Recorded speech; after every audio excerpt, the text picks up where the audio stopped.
मासूम बच्चियों को हवस का खिलौना। ये गिरोह चलता तो गांव से है, लेकिन इसका जाल दुबई तक फैला हुआ है। इस गिरोह के चंगुल में फंसी बच्चियों को उनके नए नक्श के आधार पर जिसमें फरोशी के अलग अलग बाजारों में पहुंचा दिया जाता है। किसी को दुबई में बेचा जाता है तो किसी को मुंबई।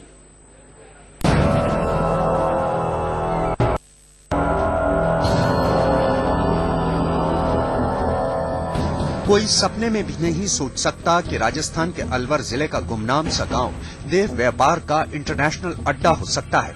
इस गांव में इंजेक्शन लगाकर मासूम बच्चियों को देह व्यापार के लिए तैयार करने का मामला जितना सनसनीखेज है, उससे कहीं ज्यादा चौंकाने वाला खुलासा ये है कि इस गांव से लड़कियों की सप्लाई दुबई तक होती है।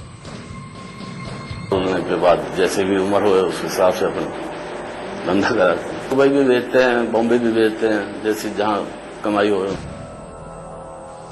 देह व्यापार की इस मंडी से पुलिस बेशक अनजान हो, लेकिन आसपास के गांव के लोगों को बहुत पहले से पता था कि यहाँ जिस्म फरोशी का गंदा धंधा होता है, और वो भी पूरा प्लान बनाकर।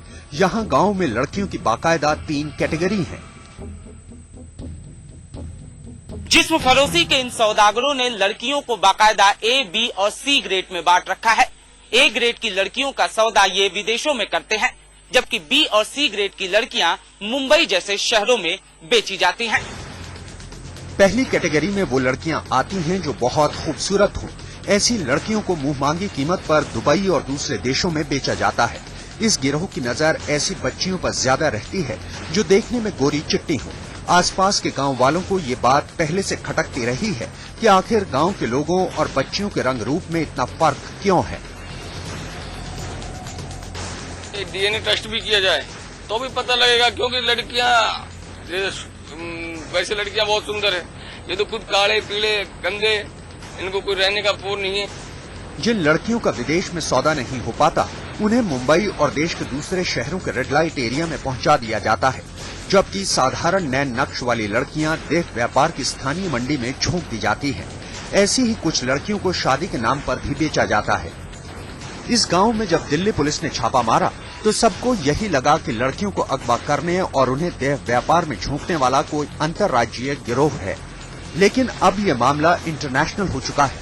जाहिर है इतना बड़ा रैकेट छोटे से गांव में नहीं चलाया जा सकता, लिहाजा इस पूरे नेटवर्क को नेस्ता नाबूद किए बिना पुलिस ये नहीं कह सकती कि अब बच्चियां महफूज हैं।